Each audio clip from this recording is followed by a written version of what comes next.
SK banquet hall, central bank के सामने, main road, Maripur, Muzaffarpur का एकमात्र बैंक्वेट हॉल है जहां आप बर्थडे पार्टी से लेकर शादी विवाह तक का कर सकते हैं आयोजन।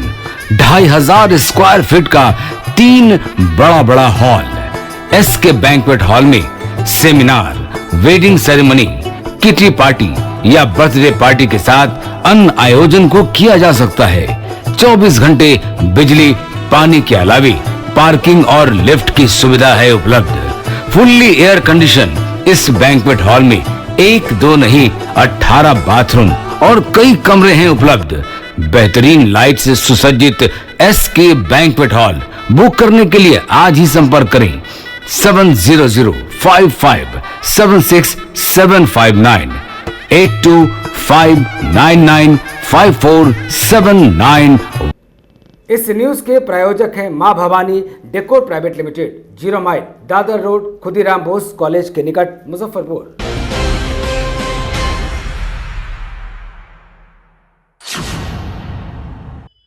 नमस्कार, मैं हूं सानिया और आप देख रहे हैं 10 न्यूज। खबरों की शुरुआत करने से पहले आइए एक नजर डालते हैं उन खबरों पर जो बनी है आज की सुर्खियां।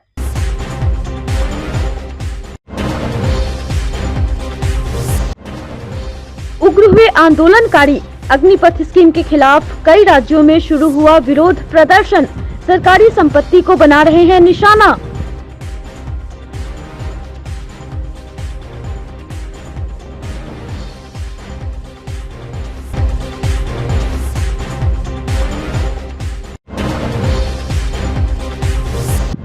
तार तार हुआ गुरु शिष्य का रिश्ता, हादसे के बाद से भयभीत है पीड़ित परिवार।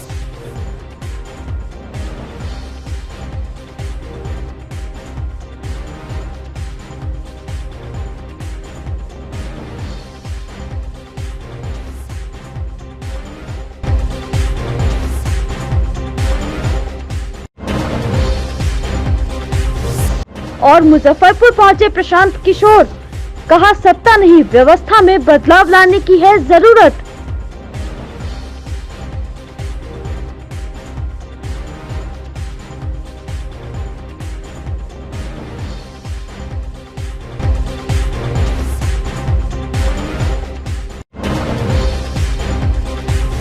अग्निपथ आर्मी स्कीम को लेकर कैंडिडेट्स का प्रदर्शन जारी है। बिहार के कई जिलों में नाराज अभ्यर्थियों ने ट्रेनों को फूंक दिया है, जबकि कई जगहों पर गाड़ियों को रोककर प्रदर्शन किया जा रहा है। इसका असर मुजफ्फरपुर में भी देखने को मिला। आंदोलन की वजह से गुरुवार की दोपहर तक मुजफ्फरपुर जंक्शन पर कोई गाड़ी नहीं पहुंच पाई। करीब दर्जन भर गाड़ी लेट चली। कई गाड़ियां किसी स्टेशन पर घंटों रुकी रही। मुजफ्फरपुर जंक्शन पर यात्री सुबह से गाड़ी का इंतजार करते रहे। भीषण गर्मी में स्टेशन पर यात्रियों का बुरा हाल हो गया। स्टेशन प्रबंधन की तरफ से ऐलान किया गया कि छात्र आंदोलन की वजह से गाड़ियां लेट है। मुजफ्फरपुर से दिल्ली के लिए खुलने वाली सप्तक्रांति एक्सप्रेस घंटों खुलने के इंतजार में रही। यात्री इस भीषण गर्मी में गाड़ी के अंदर तपते रहे। यात्रीगण कृपया ध्यान दें, गाड़ी संख्या 15231 गोंदिया एक्सप्रेस जो बरौनी से चलकर गोंदिया तक जाएगी, पराप्तनानुसार बछवाड़ा स्टेशन में खड़ी है। यात्रीगण कृपया ध्यान दें, गाड़ी संख्या 15231 गोंदिया एक्सप्रेस जो बरौनी से चलकर गोंदिया तक जाएगी, पराप्तनानुसार बछवाड़ा स्टेशन में खड़ी है। यात्रीगण कृपया ध्यान दें, गाड़ी संख्या 13022 मिथिला एक्सप्रेस जो रक्सौल से चलकर हावड़ा तक जाएगी, पराप्तनानुसार सेमरा स्टेशन में खड़ी है। यात्रीगण कृपया ध्यान दें, छात्र प्रदर्शन के कारण सभी गाड़ी समय से विलंब से चलेगी। यात्रीगण कृपया ध्यान दें। लगभग यानी कि 11 बजे से गाड़ी लगा हुआ है। ये जानकारी है कि छात्रों के द्वारा ट्रेनों को रोका गया है? नहीं, ये चीज़ मुझे नहीं जानकारी, लेकिन 11 बजे से गाड़ी का रहा है स्टेशन पर। क्या सर? अनाउंस किया जा रहा है? अनाउंस तो किया जा रहा है जो गाड़ी है, नहीं इसके बारे में तो कुछ समझ में ही नहीं आ रहा है जो क्या हो रहा है। लगभग 2 घंटे से 2-2.5 घंटे से खड़े हैं। क्या? नई दिल्ली जाना है मुझे। स्थिति ये लग रहा है सही सर लगना चाह पाइए। अब ऐसा स्थिति में तो अब क्या मालूम जाएगा कि नहीं जाएगा, मुझे क्या पता है। जाना है जी आनंद विहार। 2 घंटों से यहीं मुजफ्फरपुर जी 2 घंटों से यहीं रुकी पड़ी है। कोई कारण का कुछ पता नहीं, किस लिए लेट हो रखी है कुछ पता नहीं। ये सेना बहाली को लेकर छात्र लोग दर्द कर रहे हैं, ट्रेनों में आग भी लगा चुके हैं, जिसके कारण रोक दिया गया है सभी ट्रेनों को। अच्छा ये जानकारी है। जी, ये जानकारी नहीं है, ना कोई अनाउंसमेंट वगैरह हुई है, ये रीज़न है। ये जी इसकी टाइमिंग है 11:35 की। अभी तो देख लो टाइम क्या हो रहा है, 1:10 हो रहा है। कोई कारण बताया गया? मैं कोई अपडेट नहीं है कारण। मुजफ्फरपुर में शराब धंधेबाज को बचाने के लिए मीनापुर थाने के एक चौकीदार का घूस लेते वीडियो सोशल मीडिया पर तेजी से वायरल हो रहा है। मामला सामने आने पर एसएसपी ने जांच का आदेश दे दिया है। वायरल वीडियो में बाइक पर पैर रखे और सिगरेट का कश भरता चौकीदार घूस लेता दिख रहा है। चौकीदार के अलावा वहां 2 युवक खड़ा है और पीछे थाना दिखाई दे रहा है। वायरल वीडियो में चौकीदार उन दोनों से कह रहा है कि एफआईआर में 1 या 2 बोतल लिखवा देंगे, इसके बाद आसानी से जमानत मिल जाएगी। फिर वह पूछता है कि पहले कितना रुपए दिए थे। जवाब मिलता है 25,000। वह कहता है कि 10,000 रुपए और देने पड़ेंगे। आईओ से लेकर इंस्पेक्टर तक का हिस्सा बनता है। सामने खड़ा एक युवक 2,000 रुपए देता है। इस बीच चौकीदार को एक मोबाइल नंबर लिखाया जाता है। वह उस नंबर पर बात भी करता है और 2,000 रुपए ले लेता है। ये वीडियो मीनापुर थाने के ठीक सामने की है। पीछे से मेन गेट दिख रहा है। शराब धंधेबाज के परिजन से वह रिश्वत ले रहा है। इसी दौरान वहां खड़े एक युवक ने इसकी इस करतूत का वीडियो बना लिया और इसे सोशल मीडिया पर वायरल कर दिया। इसके बाद से वीडियो चर्चा का विषय बना हुआ है। मामला एसएसपी जयंतकांत तक भी पहुंचा है। उन्होंने जांच कर कार्रवाई की बात कही है। 20 तक तो देना, मैं उधर से मानेगा नहीं, बात आप समझ नहीं रहे। हमको तो गुस्सा चल रहा है। 20 और 20 दिए ना, अब हमको 45 कितना दिए? कितना दिए? 25 दिए। तो पास तो गया मुँह से, आपको 10 देना ही होगा। दो ना 20 रुपया 9 रुपया 5 देते हैं। तू दो, हम कहाँ दीजिए पैसा? क्या दो जहाँ और मेरा कई दो अच्छा रास्ता करके दो। नंबर हम दे दो, फोन करिए, मुखिया जी देता आधार कार्ड जाना बताया। तू तो हम बतिया ले, नंबर लावा, नंबर तोड़ दे दीजिए, नंबर दो। पैसा रखा ना पहले, मतलब हमारा जो माता चाटे वो पूरा नंबर बोला, नंबर दे दोगे, नंबर पर फोन कीजिएगा, आपको पहुँच जाएगा। हेलो और 99 गेट पड़ा हुआ 72 1847 एक नंबर है। मुखिया जी का नंबर दे दो, हम कभी करोगे।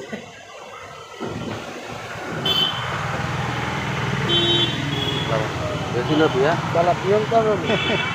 मुजफ्फरपुर के अहले सुबह रफ्तार का कहर देखने को मिला। घटना सकरा थाना क्षेत्र के विश्वकर्मा चौक की है, जहां एक तेज गति से आई कार ने पुलिस की बोलेरो गाड़ी के सामने से जोरदार टक्कर मार दी। घटना में कार सवार सहित 5 पुलिसकर्मी जख्मी हो गए। बोलेरो हाईवे पर पलटकर 50 मीटर तक घसीटाती चली गई, जिसमें सवार सब इंस्पेक्टर समेत 5 जवान जख्मी हो गए। हालांकि उन्हें आंशिक चोटें आई हैं। कार सवार युवक भी जख्मी हो गया, उसे प्राइवेट हॉस्पिटल में भर्ती कराया गया। वहीं पुलिस कर्मियों का इलाज सकरा पीएससी में चल रहा है। घटना की सूचना पर सकरा थाने की पुलिस मौके पर पहुंच कार को जब्त कर लिया। सब इंस्पेक्टर अनिल कुमार सिंह ने बताया कि वे लोग सिवान जिले के महराजगंज थाना से है। एक केस के अनुसंधान में बेगूसराय जा रहे थे। जैसे ही विश्वकर्मा चौक पहुंचे, सामने से एक तेज गति से आई कार ने जबरदस्त टक्कर मार दिया। बोलेरो पलटकर काफी दूर तक घसीटाते चली गई। साइड से गाड़ी कुत्ता को बचाने के फेरा में आ रहा था, कुत्ता एक्सीडेंट किए हुए था, उधर से 100 की स्पीड में आ रहा था बोलेरो वाला। दोनों आमने सामने की टक्कर? सामने नहीं, साइड से मारा है ना, देख साइड से पलट गया वो गाड़ी, पलट गया। अच्छा, नाच करके वहाँ तक के गया था, उसमें से लोगों को निकाला गया। लेकिन लोगों को कुछ बता रहे हैं जो यहाँ प्रशासन की गाड़ी एक प्राइवेट गाड़ी की, दोनों की आमने सामने टकराव हुई। प्रशासन की गाड़ी भी प्राइवेट नंबर का ही है, अच्छा लेकिन वहाँ पे प्रशासन बैठे हुए थे। उस पर प्रशासन था। तो कितने लोग से थे? 5 आदमी थे। 5 आदमी से क्या हाथाहाथ भी हुआ है? नहीं, क्या कुछ बाल बच गया सब। दोनों गाड़ी का बाल बच गया? तो ये लोग सब कहाँ हैं अभी? अभी से सकरा हॉस्पिटल। सकरा हॉस्पिटल में। आप ये किस जगह पे हुआ है घटना? सरमसपुर विश्वकर्मा मठ के ठीक सामने। मठ के सामने। लगभग कितने बजे की घटना है ये? मान के चलिए ना 6 बजे के आसपास। 6 बजे के आसपास। चलिए। हम लोग महाराजगंज से एक केस की इंक्वायरी में बेगूसराय जा रहे थे। उसी रास्ते में एक गाड़ी सामने से आके पुलिस गाड़ी में पीछे से मारा धक्का।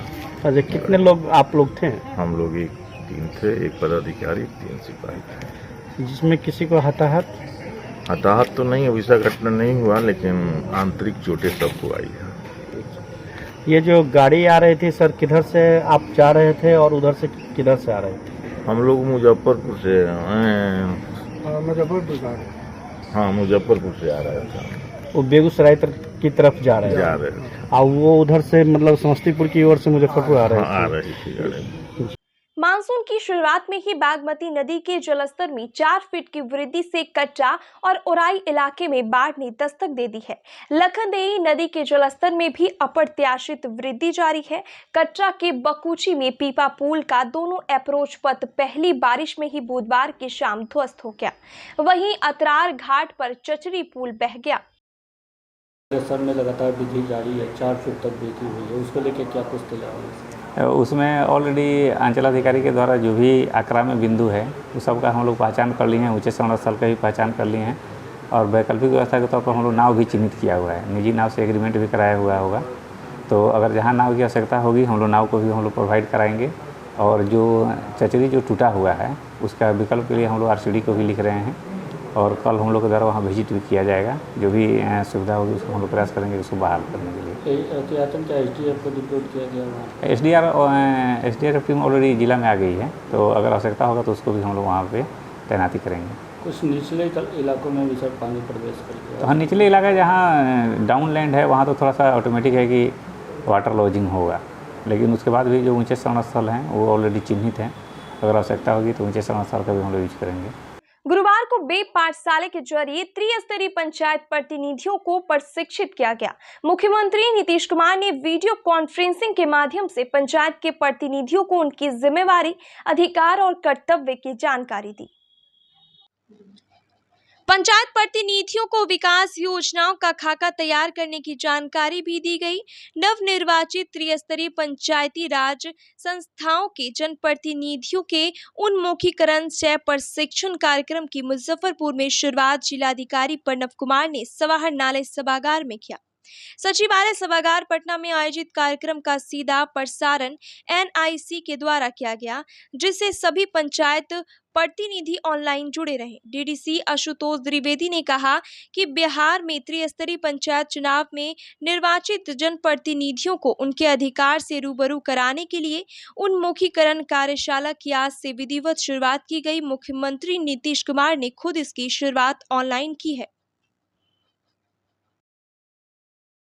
जो त्रिस्तरीय पंचायती राज संस्थाओं के चुने हुए सभी माननीय जनप्रतिनिधिगण हैं उनके उन्मुखीकरण और उनके ट्रेनिंग कार्यक्रम की शुरुआत आज माननीय मुख्यमंत्री ने पटना से की है।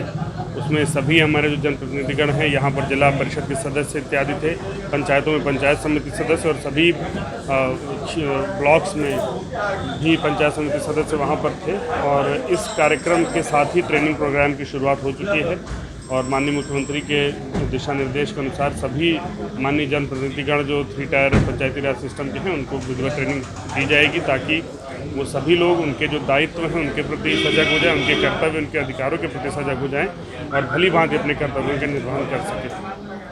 अग्निपथ योजना के खिलाफ किए जा रहे आंदोलन को जायज ठहराते हुए राजद के प्रदेश उपाध्यक्ष पूर्व MLC गणेश भारती ने कहा कि केंद्र की सरकार युवाओं को ठगने का काम कर रही है। अग्निपथ योजना में 4 साल के लिए युवाओं को बहाल किया जाएगा। वह बेरोजगार युवाओं के भविष्य के साथ खिलवाड़ है। उन्होंने कहा कि तानाशाही का प्रतीक है ये शासन। इसे लेकर विभिन्न पार्टी और सामाजिक संगठनों को एक साथ आकर राष्ट्रव्यापी आंदोलन करना चाहिए। देखिए, केंद्र के नरेंद्र मोदी की सरकार जो है और जुमलेबाजी की सरकार है। इन्होंने देश के नौजवानों को दिव्य स्वप्न दिखाया, कहा कि प्रतिवर्ष करोड़ों लोगों को हम नौकरी देने का काम करेंगे, लेकिन जब से केंद्र में सरकार बनी तब से बहाली वाली तो सब बंद हो गई। जो पहले से कार्यरत जो कर्मचारी थे उनका भी ज़बरदस्ती जो है BRS कराया जा रहा है, हटाया जा रहा है। अभी 2 दिन पहले राजनाथ सिंह ने कहा अग्निपथ और 4 साल के लिए बहाली की जाएगी। यह सरासर नौजवानों के साथ, बेरोजगारों के साथ, उनके भविष्य के साथ खिलवाड़ किया जा रहा है। यह एकदम तानाशाही का प्रतीक है ये शासन। और मैं तो चाहूँगा कि इसका जो बड़े पैमाने पर जो विरोध हो रहा है वो तो ठीक है, विरोध होना भी चाहिए, लेकिन इस पर देश के नौजवानों को, विभिन्न राजनीतिक पार्टियों को, हर सामाजिक संगठनों को गोलबंद होकर नरेंद्र मोदी की इस घोषणा के खिलाफ, उसके सरकार के खिलाफ देशव्यापी जन आंदोलन करना चाहिए। प्रदेश के विभिन्न हिस्सों में छात्रों युवाओं का उबाल आकस्मिक नहीं है। केंद्र एवं राज्य सरकार के लाखों पद खाली पड़े हुए हैं, भर्तियां बंद है, लाखों लाख छात्र और युवा बेरोजगार हैं। यह स्वतः स्फूर्त बवाल उसी का परिणाम है। हम केंद्र और राज्य सरकार से मांग करते हैं कि अस्थायी प्रकृति के सभी पदों पर स्थायी नियोजन किया जाए। सरकार जिन्हें रोजगार मुहैया नहीं कराती है उन्हें जीने लायक बेरोजगारी भत्ता दे। ये बातें गुरुवार को मोतीझील स्थित SUCI कम्युनिस्ट कार्यालय में SUCI के बिहार राज्य सचिव अरुण कुमार सिंह ने प्रेस वार्ता में पत्रकारों को कही। साथ ही छात्रों से अपील की कि आगजनी और तोड़फोड़ के रास्ते से आंदोलन कमजोर होगा, इसीलिए उन्नत रुचि संस्कृति के आधार पर नियंत्रित और अनुशासित दीर्घस्थायी आंदोलन की ओर आगे बढ़ें। मौके पर जिला कमेटी सदस्य काशीनाथ सहनी, मोहम्मद इद्रीस और आशुतोष कुमार मौजूद थे।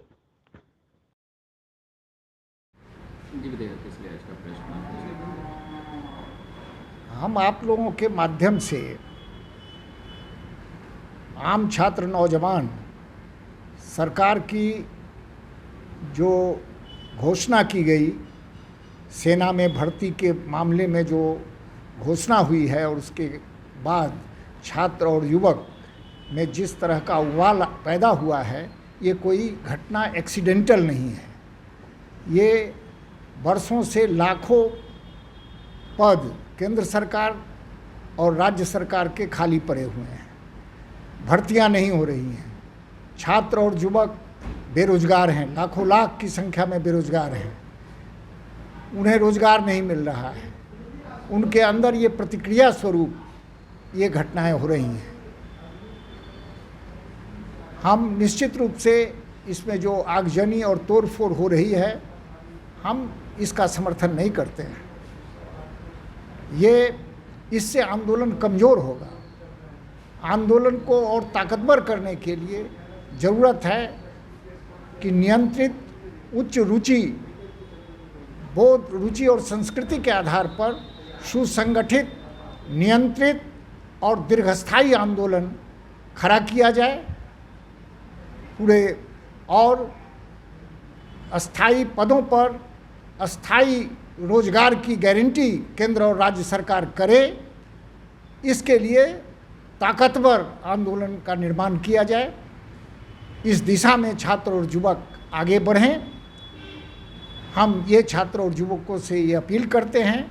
साथ ही साथ हम केंद्र सरकार से और राज्य सरकार से मांग करते हैं कि तमाम रिक्त पदों पर अविलंब बहाली की प्रक्रिया शुरू की जाए और जो भी बेरोजगार युवक हैं उन्हें रोजगार दिया जाए, और जिन्हें सरकार रोजगार देने में असमर्थ है उन्हें बेरोजगारी भत्ता, पर्याप्त बेरोजगारी भत्ता दी जाए ताकि वो ठीक तरीक़ा से जी सके। माने इसका अर्थात जीने लायक पर्याप्त उनको बेरोजगारी भत्ता दी जाए।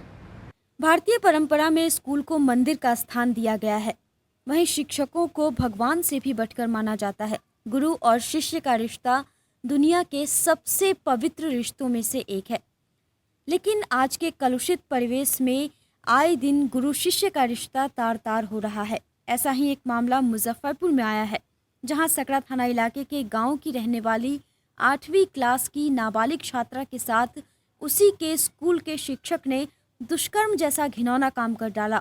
घटना सोमवार 13 तारीख की है। इस घटना के बाद पीड़ित परिवार काफी डरा हुआ है। आरोपी शिक्षक परिवार को लगातार धमकी दे रहा है। गुरुवार को पीड़ित लड़की और उसकी मां महिला थाना पहुंचकर आरोपी शिक्षक संजीव रोशन उर्फ सनी के खिलाफ मामला दर्ज करवाया।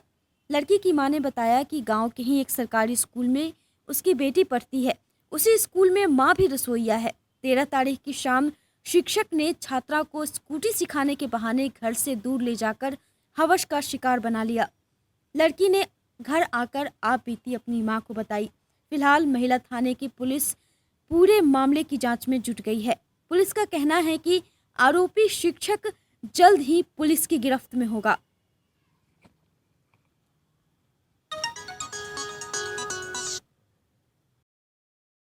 जी सर, 13 तारीख को रात को 8:15 बजे के करीब मेरी लड़की मेरे साथ खाई पापा के साथ और हाथ धो कर के अपने रूम के इस पार उस सर का घर था मेरे बगल में, गली में मेरी घर था।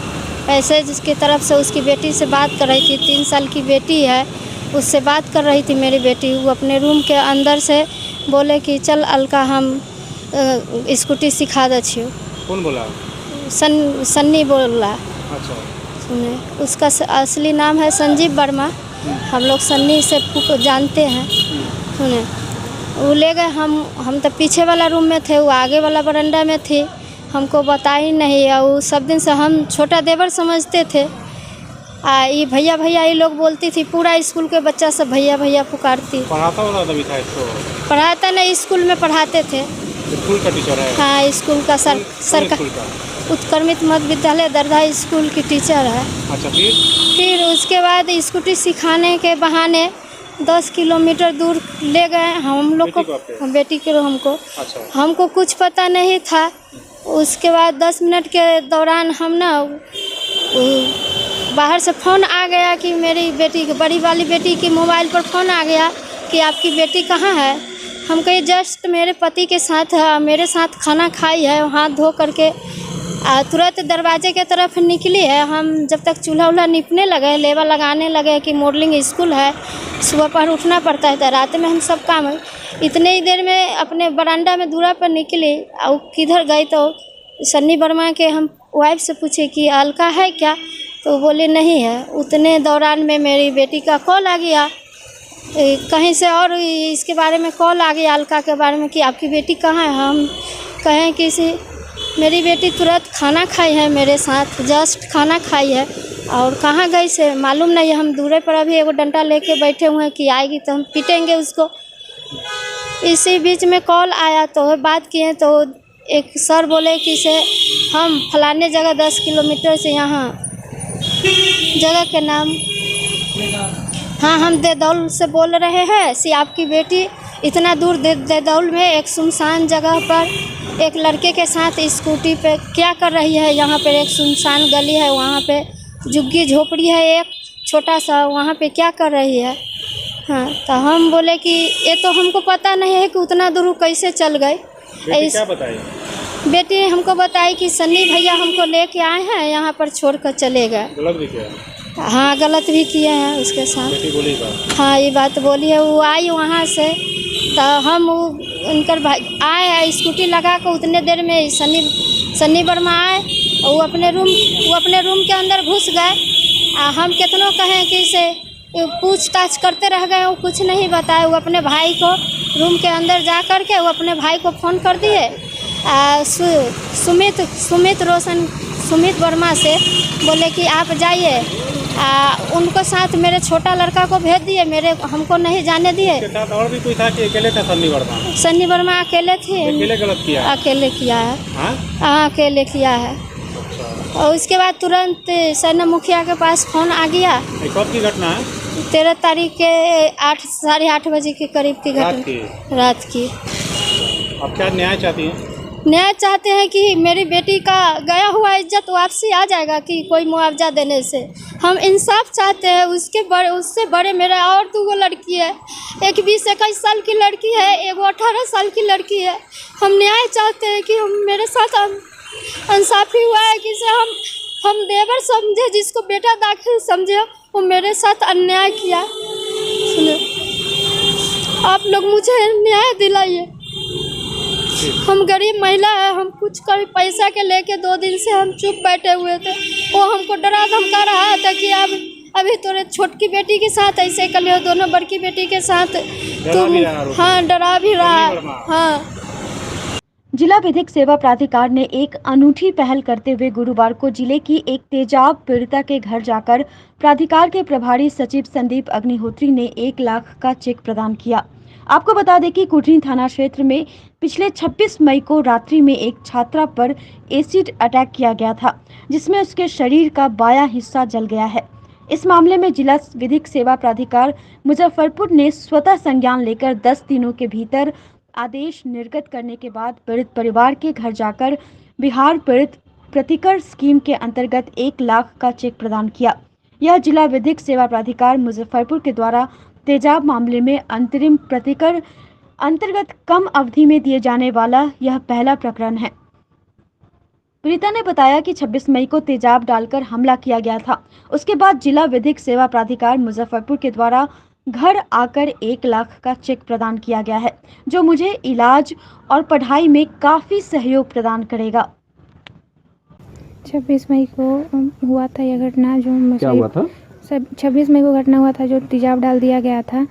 आज DLS के द्वारा मुझे 1 लाख रुपए का इनाम दिया गया है, जो मेरा सही से इलाज हो और आगे भी पढ़ाई लिखाई में सहयोग हो, इसलिए मैं DLS को दिल से धन्यवाद करती हूँ। जो आपके साथ घटना की है वो क्या हुआ, उस पर कार्रवाई हुई? कार्रवाई हुई थी जी, जेल गया जी। अब आपको ये जो पहल किया गया, आपको राशि दी गई है, कैसा लग रहा है? अच्छा लग रहा है। ये अभी 26 तारीख की ये घटना है, 26 मई, और 27 तारीख के पेपर से हम लोगों को ऐसी जानकारी हुई कि कुड़नी थाना अंतर्गत एक 16-17 साल की लड़की को किसी ने तेजाब फेंककर सोए हुए अवस्था में घायल कर दिया। तो DLSA के माध्यम से हमने अपने PLV को वहाँ डिप्यूट किया to inquire about the matter, और हम लोगों को जब प्राइमा फेसी तथ्यों की जानकारी हुई तो जिला विधिक सेवा प्राधिकार ने इसको इनिशिएट किया to help the acid attack victim, और जो कागजी कार्रवाई है उसमें तत्काल रूप से 1 लाख रुपए तक का मुआवजा का प्रावधान है एज ए इंटरिम रिलीफ। तो इनिशिएट करके बालसा के निर्देश पर वो अमाउंट आज चेक के माध्यम से पीड़िता के परिवार को डिसबर्स किया गया है। हमारे सचिव महोदय ने घर जाके बल्कि जी ऐसा देखने को मिल रहा है कि पीड़िता के घर जाकर उसका लाभ दिया जा रहा है। नहीं, जैसे जिला विधिक सेवा प्राधिकार का दायित्व है, ये एक तरह से ये कानूनी बाध्यता है इस तरह के मामलों में। ये हमारे कानून में हाल ही में संशोधन कर 326A IPC में एक धारा को ऐड किया गया specifically with regard to the acid attack matters, और इसमें जिला विधिक सेवा प्राधिकार को कुछ कार्य सौंपे गए। एक तरह से कहा जाए तो सामाजिक दायित्व, चूँकि पीड़िता को कानूनी सहायता, हेल्थ पॉइंट ऑफ व्यू से सहायता, जैसे इसी केस में पीड़िता का यहाँ चिकित्सीय जांच हुआ, subsequently she was referred to Patna, तो हम लोग ने पटना के DLSA को भी पत्र के माध्यम से इसकी सूचना दी कि वो पीड़िता को वहाँ संपर्क करके जो रिक्वायरमेंट है, जो मदद है, वो उसको पहुँचाई जा सके। बिहार को विकसित बनाने की सोच के साथ जन सुराज अभियान पर निकले देश के प्रमुख राजनीतिक दलों के सलाहकार रहे प्रशांत किशोर गुरुवार को मुजफ्फरपुर पहुंचे। उन्होंने कहा कि गरीबी और पिछड़ेपन के सबसे निचले पायदान पर पड़े बिहार को बदलने के लिए सत्ता नहीं, व्यवस्था में बदलाव लाने की जरूरत है। यह 1-2-10 दिनों में नहीं हो जाएगा, लेकिन सतत प्रयासों के बूते इसे पाना नामुमकिन भी नहीं है। जन सुराज अभियान को लेकर बिहार भ्रमण पर निकले प्रशांत किशोर ने कहा कि सरकारों ने भले ही अलग अलग दावे से बिहार को विकास की राह अग्रसर करने का दावा किया हो, लेकिन सही बात यह है कि जमीनी स्तर पर योजनाओं को अमली जामा नहीं पहनाया गया, जिससे बिहार गरीबी और पिछड़ेपन का शिकार होता गया। जो बिहार 60 के दशक में 10 विकसित राज्यों में शामिल हुआ करता था, आज भले ही राजद या जदयू की सरकारें हों, विकास के पायदान पर बिहार फिसड्डी है। उन्होंने बताया कि यहाँ के लगभग 13 करोड़ आबादी में 8 करोड़ ऐसे लोग हैं जिनका प्रतिदिन आय 100 रुपये भी नहीं है। उन्होंने बताया कि स्वराज अभियान के तहत अच्छे लोगों से मिलने की सोच है, जो समाज के विभिन्न वर्गों से हो सकते हैं। उनके साथ विमर्श के बाद ही ज़रूरत पड़ी तो राजनीतिक संगठन खड़ा किया जाएगा, जो सिर्फ उनकी सोच नहीं बल्कि बिहार के आवाम की सोच का प्रतिफल होगा। प्रशांत किशोर के साथ प्रेस वार्ता में बिहार गृह रक्षा वाहिनी के महानिदेशक पद से सेवानिवृत्त राकेश कुमार भी उपस्थित थे। उन्होंने प्रशांत किशोर के साथ मिलकर काम करने का संकल्प दोहराया। कर नहीं रहा, ये आपका परसेप्शन है। जो लोग भी चुनाव जीतते हैं, जो नेता या पार्टी चुनाव जीतते हैं, वो अपनी ताकत, अपने कार्यक्रम, अपने आइडियोलॉजी, अपनी वजह से जीतते हैं।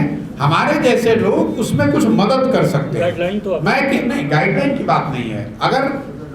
अगर कोई जुड़कर साथ में काम करना चाहता था, उस समय उनके साथ जुड़कर काम किया, उसमें अपनी मुझे जो मेरी समझ, बुद्धि, शक्ति थी वो मैंने लगाया। अगर परिणाम हमारे इच्छा के अनुरूप हुआ तो उससे कोई दिक्कत नहीं है। लेकिन मैं ये नहीं कह सकता हूँ कि मैं किंग मेकर हूँ, मैंने उन्हें बनाया। वो अपनी ताकत से जहाँ पहुँचे वो अपनी ताकत से पहुँचे हैं। आपने कहा कि आप भूमिका बदल रहे हैं, बिल्कुल भूमिका बदल रहे हैं। अब पहले से जो बड़े नेता और पार्टी थे, उनकी मदद के बजाय जो समाज में ऐसे लोग हैं जिनका हाथ पकड़ने वाला कोई नहीं है लेकिन सही लोग हैं, ऐसे लोगों के साथ उनका हाथ पकड़कर उनको चुनाव लड़ाने में मदद करना चाहते हैं। बिल्कुल भूमिका बदल रहे हैं, लेकिन वो किंग मेकर और किंग की बात नहीं है। पहले जो एस्टेब्लिश्ड लीडर और पार्टियों के साथ 10 साल मैंने काम किया, आने वाले कई साल तक मैं ऐसे लड़कों के साथ, ऐसे लोगों के साथ काम करना चाहता हूं जो राजनीतिक सामाजिक तौर पर प्रबुद्ध लोग हैं, समाज के लिए कुछ अच्छा करना चाहते हैं, लेकिन किन्हीं कारणोंवश कोई उनको हाथ पकड़ के आगे बढ़ाने वाला नहीं है। मैं उनके साथ अपनी ताकत, बुद्धि, शक्ति जोड़ना चाहता हूं ताकि एक नए मंच और एक नई राजनीतिक व्यवस्था बनाई जा सके, जिससे एक विकसित बिहार को बनाने की दिशा में प्रयास किया जा सके। बिल्कुल आता। ये आपकी जो सोच है, मैंने आपको शुरू में ही कहा कि मैं ऐसे व्यक्तियों में नहीं हूं जो आज सुबह में कोई दिमाग में बात आई और शाम में उस पर एक्ट करूंगा। कांग्रेस के साथ ही क्यों, जब मैंने बंगाल के और तमिलनाडु चुनावों के बाद ये घोषणा की कि मैं ये काम नहीं करूंगा, उसके बाद देश में जितने भी बड़े लीडर और पार्टियां हैं जो मेरे जिनसे मैं मिल सकता था, मैं सबसे मिला, सबसे बात करी, सबसे देखा कि आगे इनके साथ क्या रास्ता बनाया जा सकता है। लेकिन सब देखने, जांचने, परखने के बाद ये तय किया कि नहीं, बिहार में जाकर एक सीधा ऑर्गेनिक प्रयास ही करना पड़ेगा। आपने कहा कि कांग्रेस के साथ बात बन गई होती तो क्या होता, आपको कैसे मालूम है कि बात नहीं बनी? मीडिया ने जो बताया कि भाई कांग्रेस ने तो कहा कि आप आकर ज्वाइन कर लीजिए, हमारी जिम्मेवारी लीजिए, मैंने मना कर दिया। लेकिन जैसे वो बिजनेसमैन वाली बात का मैं आंसर कर रहा था, 1 मिनट को आप मान लीजिए कि मैं कांग्रेस ज्वाइन कर गया होता तो भी यही कर रहा होता, क्योंकि उन्हीं मीडिया के हवाले से ये भी बताया गया था कि जो चर्चा चल रही थी उसमें ये बताया गया था कि बिहार में, उत्तर प्रदेश में और उड़ीसा में, ये 3 राज्यों में कांग्रेस को फिर से जीरो से, जो स्वतंत्रता से पहले वाली कांग्रेस थी, महात्मा गांधी वाली कांग्रेस थी, उस फॉर्मूले से एक नई पार्टी की तरह से अपने आप को खड़ा करना पड़ेगा। तो अगर मैं कांग्रेस ज्वाइन कर गया होता तो भी जन स्वराज ही कर रहा होता और बिहार में ही कर रहा होता। ये अलग बात है कि मेरी समझ का या मेरे सुझाव का कांग्रेस दूसरे राज्यों में भी शायद कुछ उपयोग जैसा वो उचित समझते वो कर सकते थे, वो मैंने मना कर दिया कि मुझे नहीं करना है। कांग्रेस ने रिजेक्ट नहीं किया। आपने मीडिया, अगर आप मीडिया वाले नहीं तो खबर आपको आई होगी, उन्होंने ट्वीट करके क्या कहा कि हमने प्रशांत किशोर को ऑफर किया, प्रशांत किशोर ने उसको मना कर दिया। मुजफ्फरपुर के अहियापुर थाना क्षेत्र के संगम घाट NH57 के किनारे एक शव मिलने से आसपास सनसनी फैल गई। डेड बॉडी 4-5 दिन पुरानी लग रही है।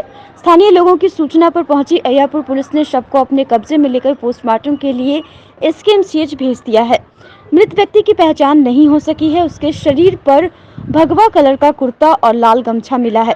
शरीर के कई हिस्से में चोट के निशान भी पाए गए हैं। आशंका जताई जा रही है कि किसी ने हत्या कर शव को हाईवे किनारे फेंक दिया है।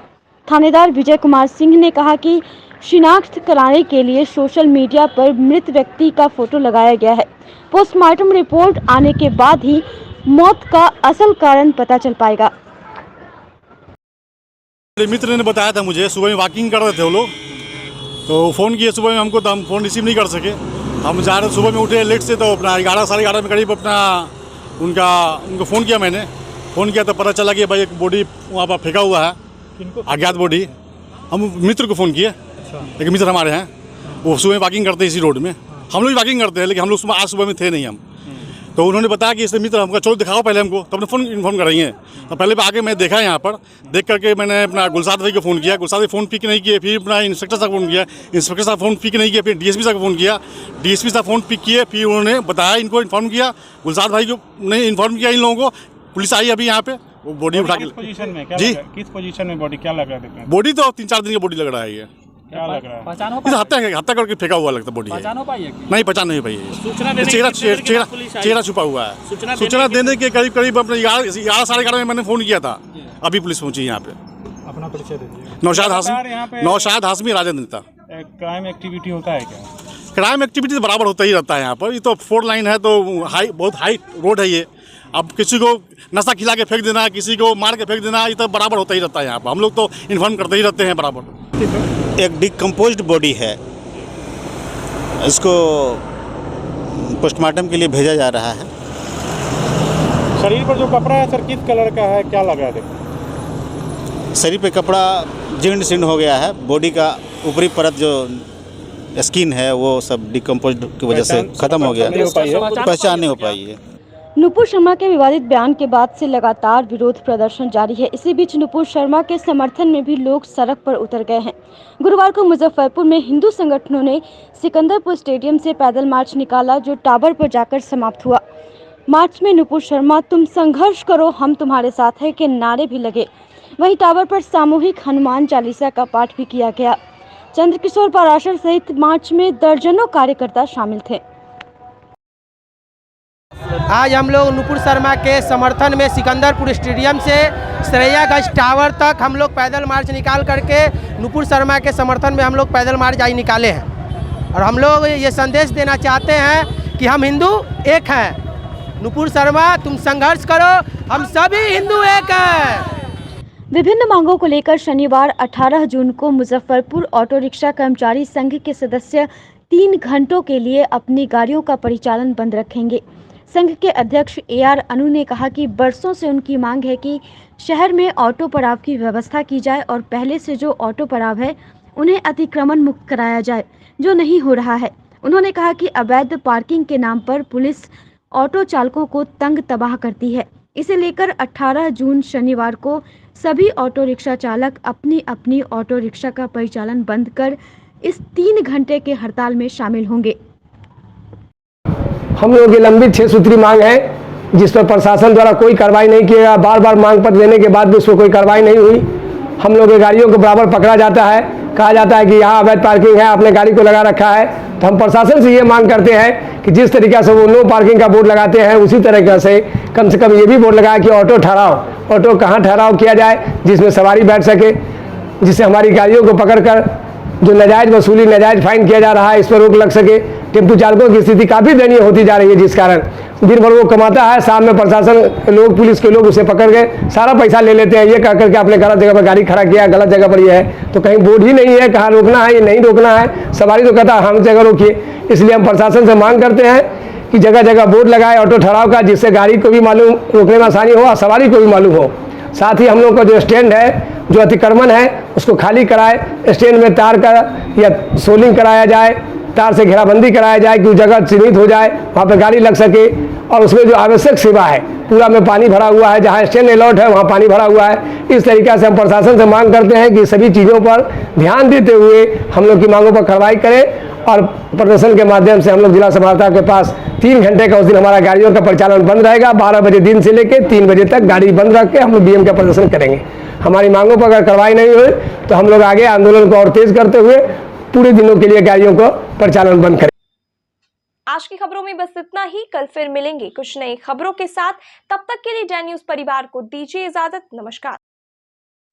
SK banquet hall central bank के सामने मेन रोड माड़ीपुर मुजफ्फरपुर का एकमात्र बैंक्वेट हॉल है जहां आप बर्थडे पार्टी से लेकर शादी विवाह तक का कर सकते हैं आयोजन।